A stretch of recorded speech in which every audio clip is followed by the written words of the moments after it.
All right, welcome to another workshop offered by the University of Kentucky and the Office of Work, Life, and Benefits.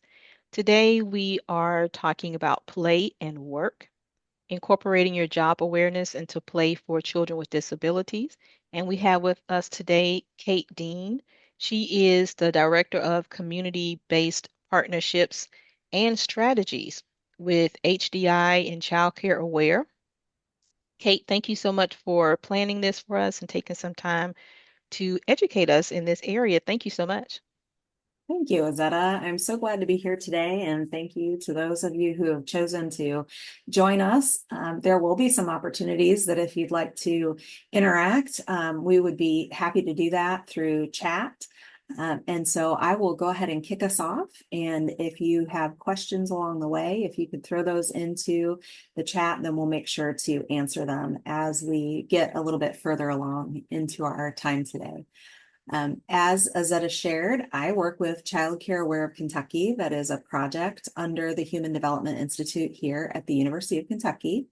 And the project we're talking about came about as a component of the It's Never Too Early Employment Initiative grant funded by the Commonwealth Council on Developmental Disabilities. And a little history on that project is that Kentucky is an employment first state where employment is considered the first and primary option for individuals with disabilities who want to work. Unfortunately, poor transition outcomes for students with disabilities still exist. And there's a need for increased awareness of employment options, opportunities, and resources, and also practical ways that children and family can use to prepare for a future that includes employment. And while planning for transition from school to employment typically happens for youth in high school, developing an understanding of employment can begin far younger, enhancing expectations of both families and professionals. Families and children with disabilities need timely, relevant, and aspirational ways to explore careers and continue refining the answer to the question, what do you want to be when you grow up? So one of the things I'd like for you to think about, and you can put this into the chat if you would like, is what was your favorite play activity as a child? And what did it teach you? So when I think about my favorite play activity as a child and what it taught me, is that I really enjoyed this jump rope game. And it was a jump rope game that wasn't your traditional two people, one on each end, and they use the rope and you jump over it, but it was a circle and it was a stretchy circle, almost like a really big rubber band. And that we would try to jump on that rubber band in a specific pattern. And I remember having to think a lot about what types of relationships do I have? Can I find somebody else who can stand in each part of the rubber band while I'm jumping? Or is this something that I might be able to do by myself? And being an only child in a divorced home, I oftentimes had to play by myself. And so I got really creative finding things that were the right weight to be able to hold this jump rope in the right way and be able to do other things like that.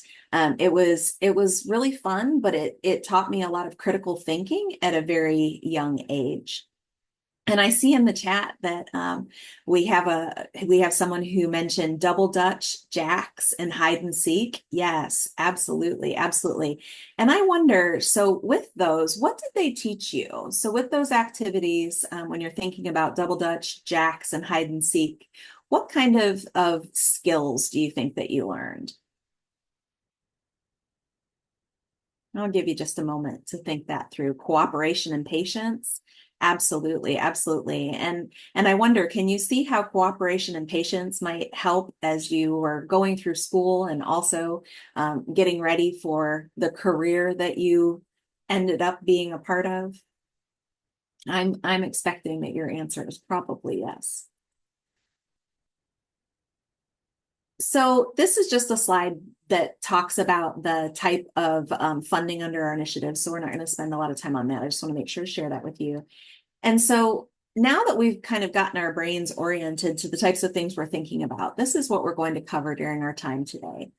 Differences in work outcomes for adults with and without disabilities, the importance of play in building a foundation for young children, the role of noticing and observation in child development, and how all of this comes together to help us prepare our children and help our children prepare for school and work-related skills.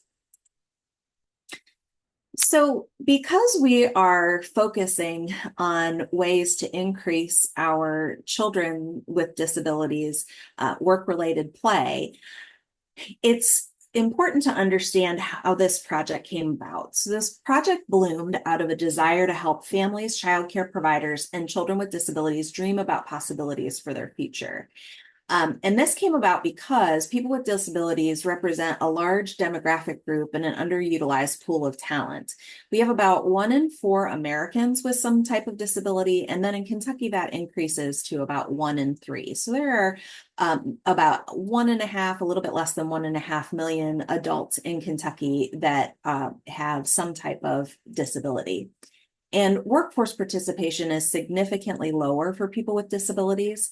And some statistics around that are that 38% of Kentuckians with disabilities are employed, compared to 78% of Kentuckians without disabilities. And that means there's about a 40% employment gap, between people with and without disabilities, ranking Kentucky as 48th in the nation.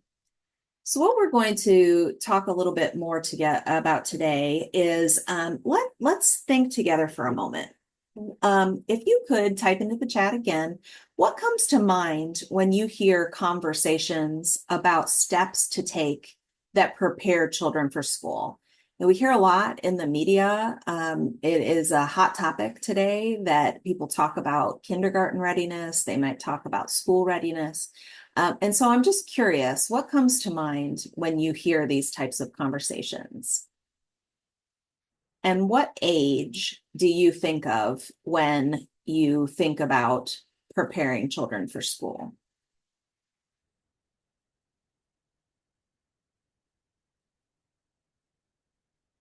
As this slide illustrates, it's a common misperception that preparing for school starts only when a child enters their first classroom. And so those of us in the early childhood field are taught that preparing for school starts well before birth. For instance, taking prenatal vitamins can help with brain and body development. Reading to our littles while they're in utero helps with sound recognition and also builds social connections through relationships.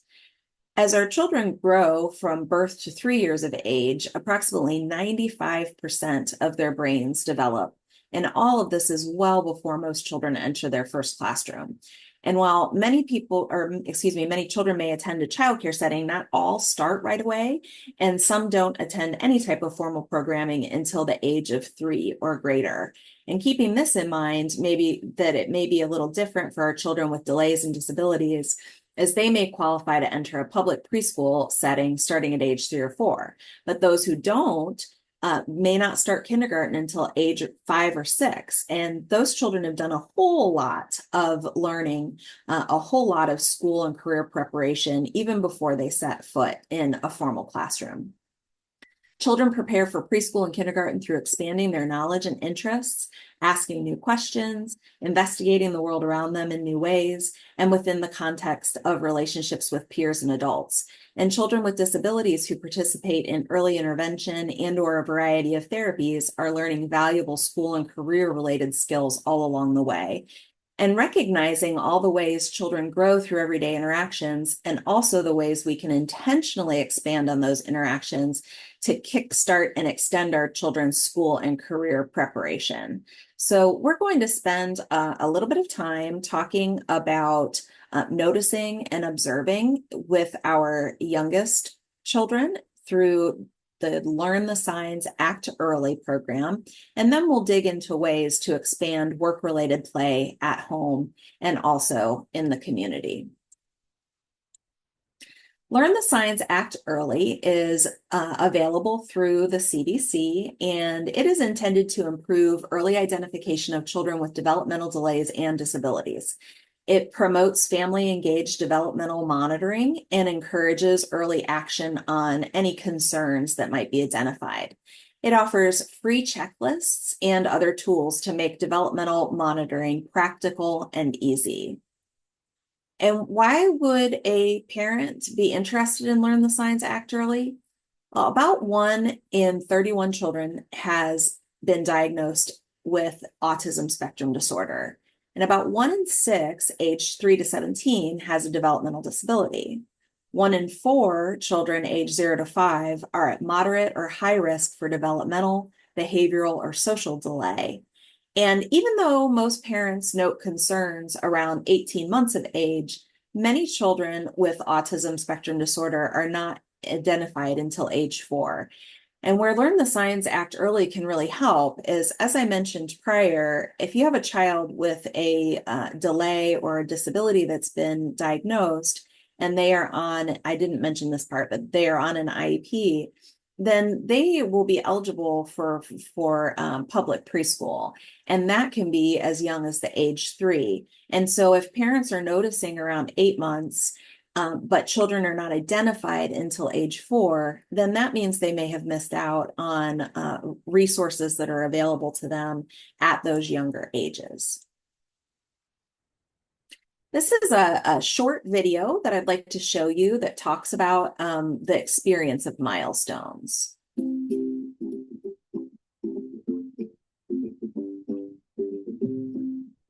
Clara is our first child, and we didn't know what to expect being first-time parents. And it's just been such a fun experience to watch her grow. Starting out very early, we monitored Clara's development using the Learn the Signs Act early checklist. It was just an amazing resource to be able to say, okay, this is what she should be doing at this age. And it calmed our fears a little bit. I would have to say my favorite resource of the Learn the Signs Act early would be the app. But having the app readily available has honestly been great. And it's been awesome just seeing her development and growth. The Learn the Signs Act early app is actually very easy to use. I can access it right there on my phone. And whenever my mind kind of pops to it, I can open it up.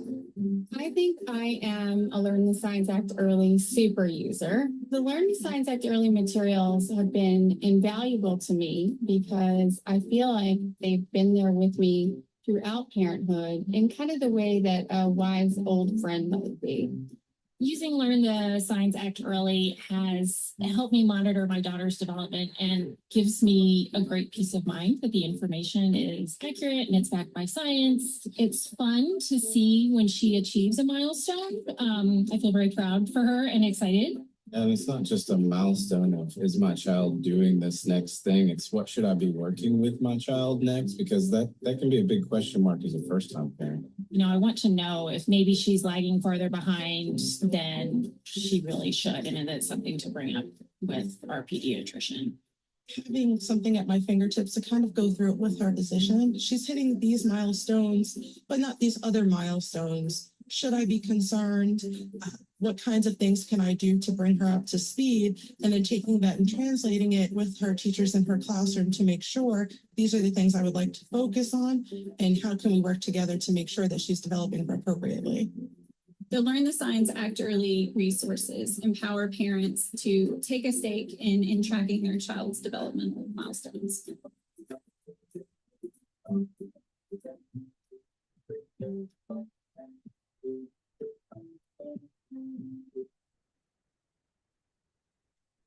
So as we heard in the video, there are many free tools for monitoring our children's development. And these are available on the CDC's website. Some are printable and others are available in hard copy. There are less available in hard copy than there have been in the past. However, we are really fortunate to have Christine Hausman on our team, and she is the Learn the Signs Act Early Ambassador for the state of Kentucky. She was going to join us today, but unfortunately she was not feeling well.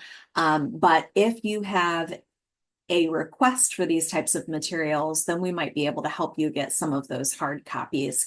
And you'll have information at the end of this presentation that includes our email address so that you can ask for some assistance in gaining those. Now, one thing that I do want to talk about is what you see here, which is a phone, and that is because you can gain all of this valuable information digitally. And so if you are interested, you can take the time right now to capture the QR code here, or you can go to www.cdc.gov/milestone tracker.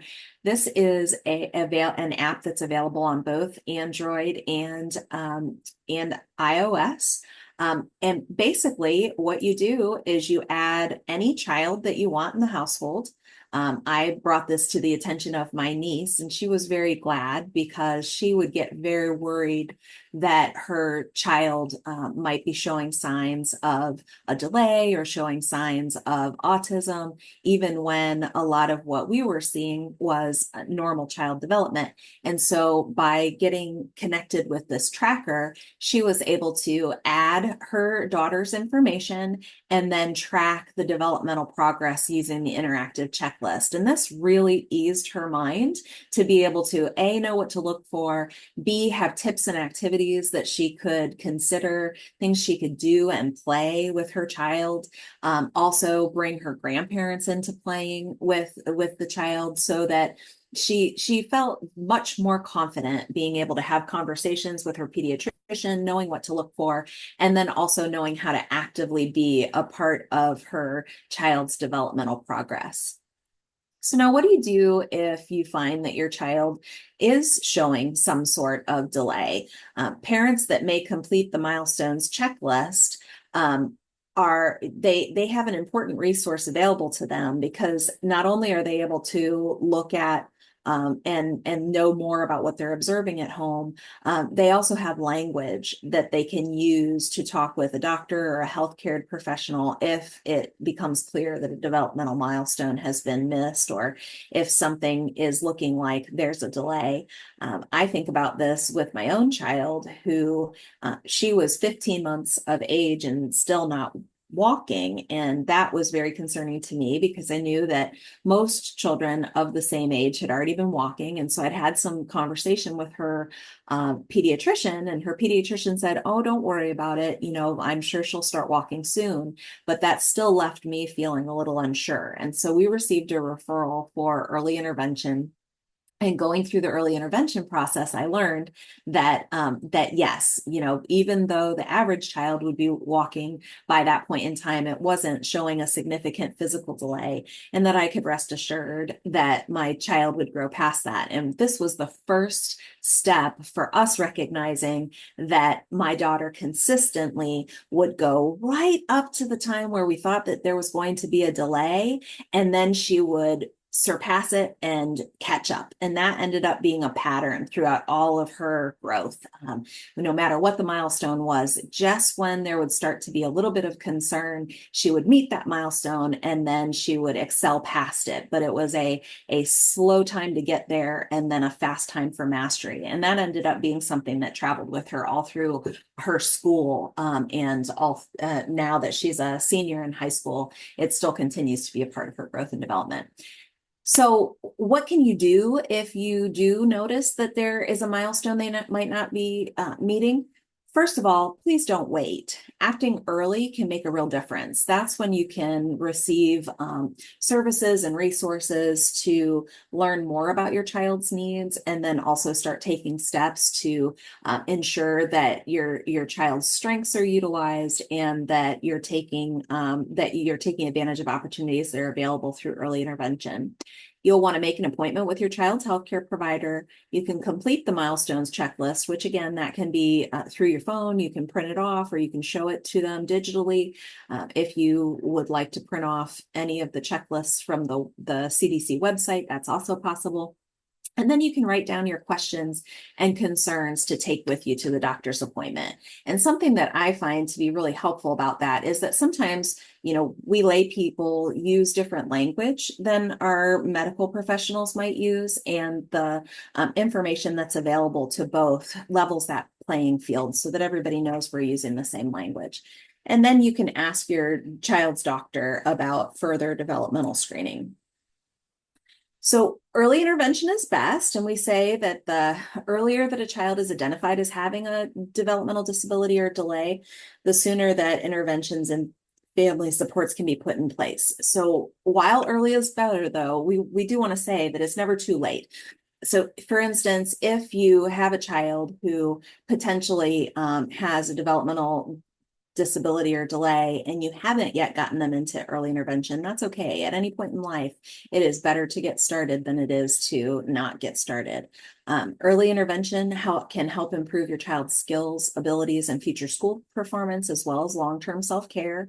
And early identification and intervention help families understand their child's strengths, as well as areas which they may need support. And getting those services early can help prevent challenging behavior problems later in your parenting journey. What else can you do?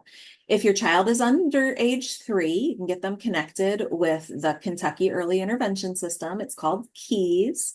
And if your child is 3 or older, then you can talk to the public elementary school to ask to speak to the person who's in charge of special education.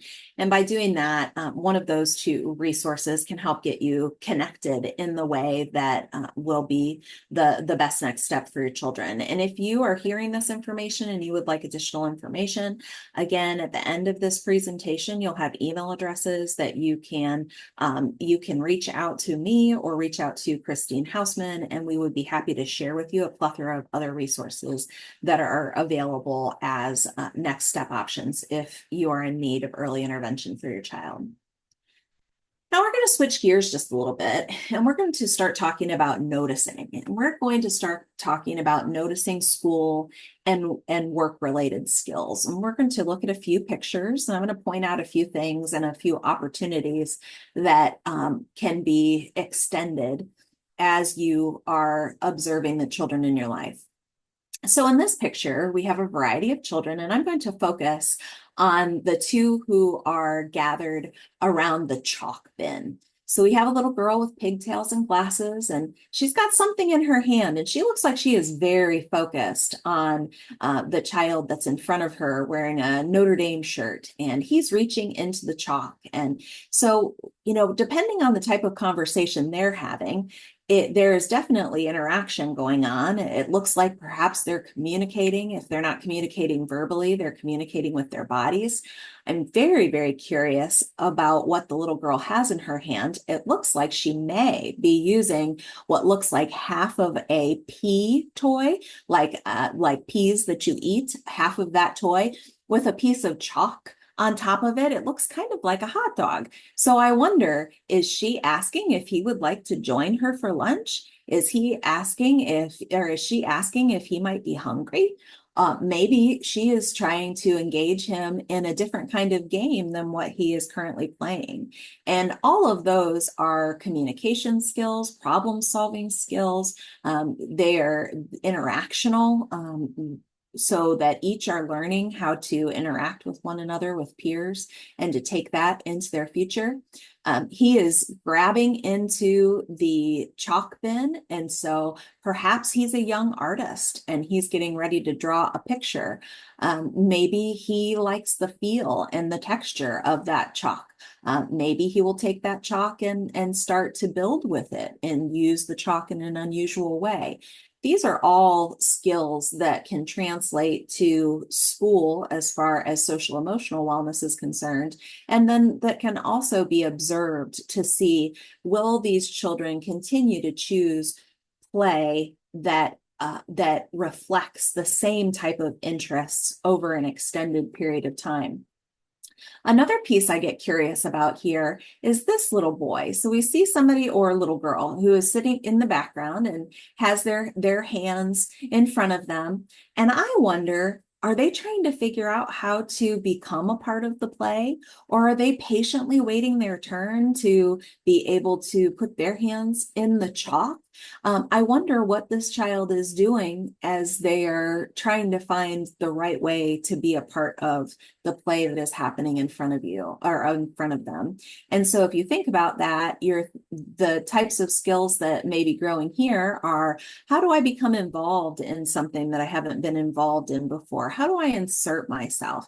How can I be a part of this play? Also, how do I observe and notice when is the correct time, the polite time to step in? Are they self-regulating? Are they just more of an observer? Is this a child who tends to observe all the other children that they see when they're in a group play setting. What does that have to say about this young child's personality? So many things. This is a very rich picture, and we didn't even get an opportunity to talk here about this little one who's digging in the back. I wonder, will they become someone who's interested in working with large machines, or do they really like to dig? Maybe they're into landscaping or something like that. That's something to observe as well. Moving on to our discussion about adding play spaces at home, this picture shows a little girl who is doing something in their kitchen play space. Now, not all homes have the ability to put a large play space that is focused on dramatic play or focused on a specific type of play. But if you look at what's in this picture, I venture to guess we can all think of one place in our home or in a home that we have access to where there might be a sink with running water, or if not a drain container for washing dishes, then maybe a dishwasher. And so thinking about what do you have in your kitchen that could help your young child learn the skills necessary for school and career. I see a lot of fine motor assistance here, so you can strengthen hands with these tongs. I see the use of math through these materials here where you have measuring cups. I see that there is some preparation happening, and when I imagine what this little girl might do with some of these resources, I think if they are regularly pretending to play in a cooking type situation, or maybe it's more of a cleaning type situation, how might they extend that learning and determine what they like to do and what they might like to continue repeating? And how might you be able to extend their opportunities at home to practice the types of things that they're interested in, and to make that a practical application, such as this little one who perhaps she likes to set place settings, and that's something that she could have as her at-home chore to help the family as they get ready for dinner each day. Or perhaps there's a way to put a stool in front of the sink, and with a adult observing for a safe temperature for the water, and also to ensure that there's no breakage with glasses or something that might be sharp and harmful, that this young one could help with doing the dishes each night and finding if that's something that is satisfying to them. These are some of my favorite slides where we talk about the power of a cardboard box. So block play can happen with boxes. Imaginative play can happen with boxes. There are so many things that can become a large part of a child's imagination just through the use of a cardboard box. So if you think about all the Amazon boxes that many of us get, and if we're not Amazon orderers, maybe Etsy is where we get our at-home services, or perhaps there are some other options out there. When you find boxes of any size can be a whole bring forward so many opportunities for littles. So in this picture, we see this young man, I'm going to guess because he has a pirate's hat on and he's looking through what looks like a telescope, that perhaps he is in his pirate ship and out on an adventure. But this could also be a plane. It could be a bathtub. It could be any type of, it could be, sitting on a couch. There are so many different things that the sky is the limits when you have toys that aren't specifically set aside for a certain type of play. And that's what makes things like boxes so much fun. And then other ways that you can play with things like this are to encourage pretend play based on the child's child-led play. So for instance, see what they would like to set up. Would they like to set up a store based on their own type of interests? Are they interested in the grocery store? Perhaps they want to sell something from the pumpkin patch because they have a good time when they go to the local pumpkin patch. Might they like to share flowers or sell bouquets? What about having vegetables that are available like they see at the farmer's market? The sky is the limit when you think of the types of things that you might be able to create. And this picture looks very artistically designed. However, excuse me, not all art, it's not, the work is not in the art. It is in the ability to follow your child's lead when they're of interest. For instance, again, I'll share an example of my daughter. We had a play stand at our local playground, and she always wanted to sell jewelry. She wanted to make jewelry and sell jewelry. And then my son, he always liked to make ice cream. So, same props, two different children, two different interests, but they would play them all the time. And so other things that you can do is gather props from around the house. It doesn't need to be expensive, something like a grocery box, a pizza box. You could have old credit cards or ads that you may have picked around. Ask your children to help figure out what they would like to have a part of it, and then make it as real as possible. And while you're going through it, ask questions. Ask what type of store they would like to make or what they would like to sell. Perhaps ask questions like, will you accept cash? Do you only accept credit cards? What kind of equipment would you need in order to make this job work? And if you notice that they don't have a lot of information on a certain type of store, perhaps that's something that you could visit later to extend their knowledge. You can also take turns so that they learn what they like to do. Do they want to be a worker, a customer, maybe another employee or a boss? We can learn so much about our children's personalities and interests when we do imaginative play like this. And here's another example, who can resist a good movie? This makes me think so much of my son because he's worked in two different movie theaters now. But, would he like to do tickets, take tickets, be the one who takes the money, or perhaps is in charge of the concessions? There's so many possibilities, but allowing them to dream and to guide that play is what will help grow their confidence in their self and also confidence in pursuing a career that they will enjoy as they get older.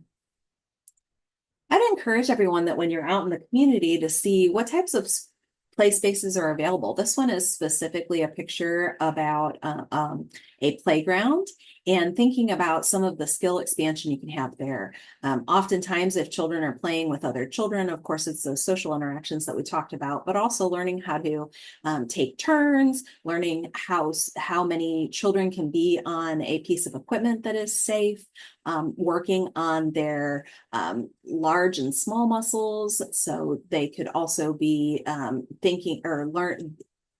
They will be working on proprioception and also their vestibular system. There are just so many things that children can do as they are playing as a part of our everyday community. And each time that we grow both the physical abilities of our children, the social emotional abilities of our children, and also the cognitive abilities of our children, those are skills that we're growing for both school and play and work. So I want you to be asking yourself, and you can take a time to reflect upon this. What does it mean to notice or observe our children when they're playing? And I want you to think of an example of something that you've noticed about your child's play that may be work related. I know this is a lot to ask, but as you're noticing and observing your children, are you noticing something that may be work related as they move forward in their lives? So let's think about things like, what type of interests are you observing? Do they tend to play with one type of toy more than another type? They tend to like to be more physical when they're playing, or are they more quiet? Do they like to move their bodies in certain ways, or perhaps they enjoy reading more than they enjoy doing other things? Think about what you've observed or noticed and learned, and then also what you've learned as we've talked today, and write down an example of something that you've noticed that you might like to follow up on.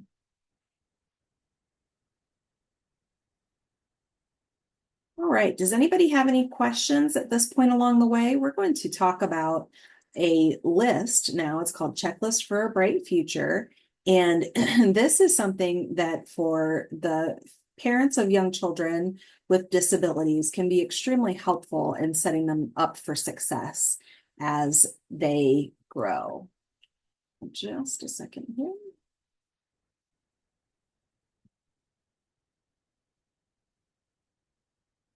So the Kentucky Checklist for a Bright Future for ages 3 to 5 years old has a plethora of information and resources that can help guide conversations towards what types of steps you can take with your children at this age to learn more about what it would be like for them to have a future filled with work.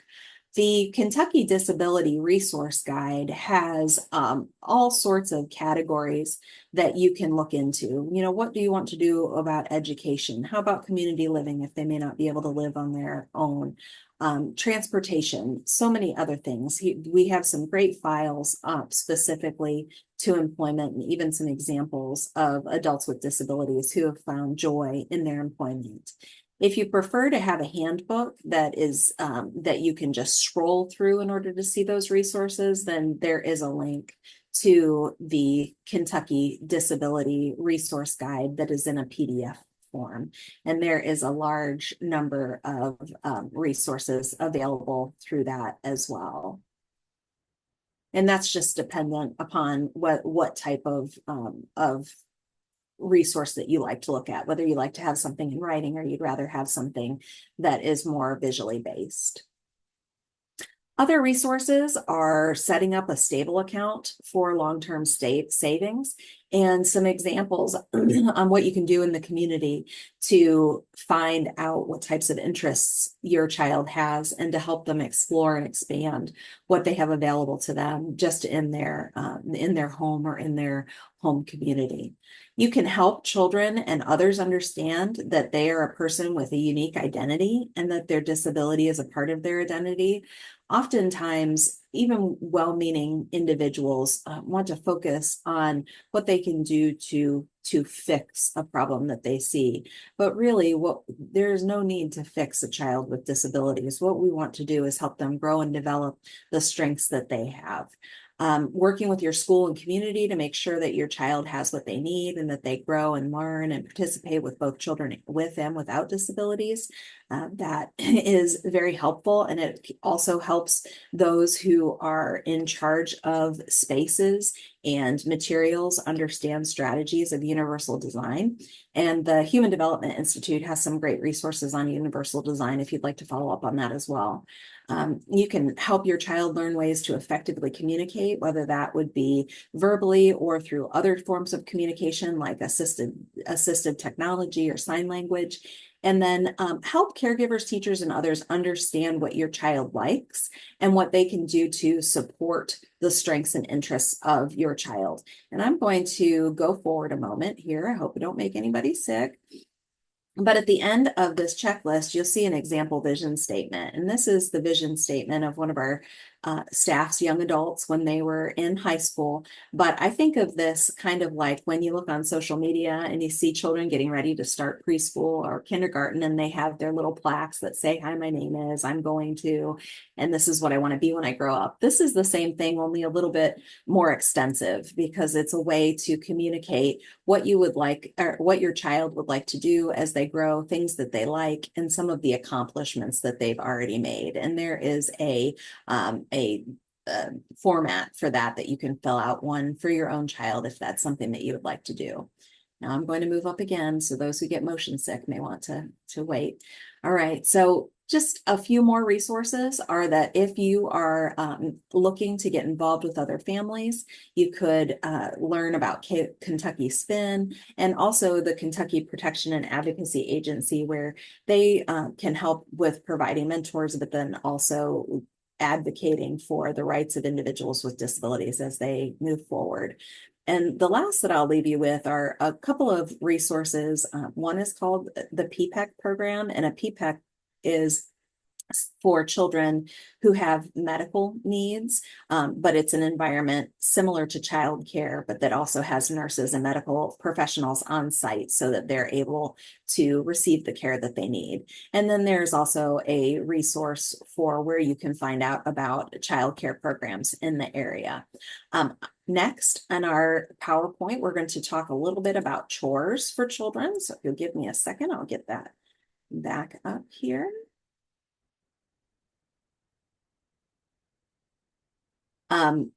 What types of tasks might help children learn at home? We talked a little bit about perhaps helping with your kitchen duties, whether that be setting the table or helping with cleaning afterwards. But some other ideas are folding laundry, cooking, cleaning, doing some yard work, having responsibility for a pet.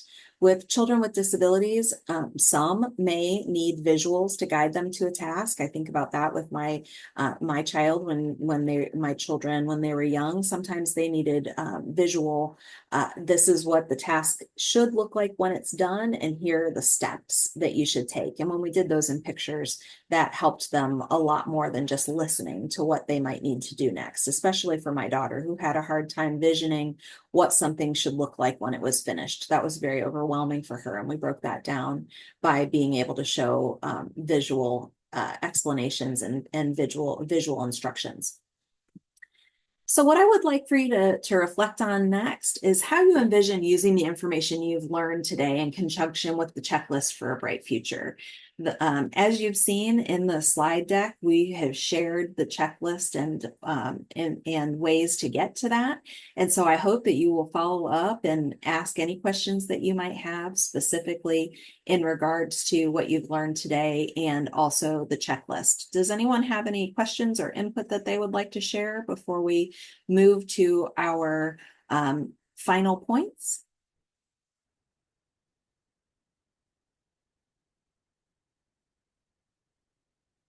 All right. So the key points today are that play is the important work of children. Children learn and grow the skills they take with them into adulthood through interactions and experiences at home, in childcare or school, and also in the community. Disability is not an outcome, it's a demographic, and all people have the right to a meaningful future that includes employment if they so choose. So I'd like to thank you for the time that you have shared with me today and for the opportunity to share this important information. As you'll see, the contact information for both myself and also Christine Hausman is available as you are processing through some of the reflection questions that we had and the information that we have shared today. If you would like to learn more or you have specific questions about the checklist or any of the resources that we'd shared, I hope that you will reach out, and I would be grateful to have a conversation with you and to gather any feedback that you might have on this presentation today. And so with that, Azetta, I am happy to turn it back to you.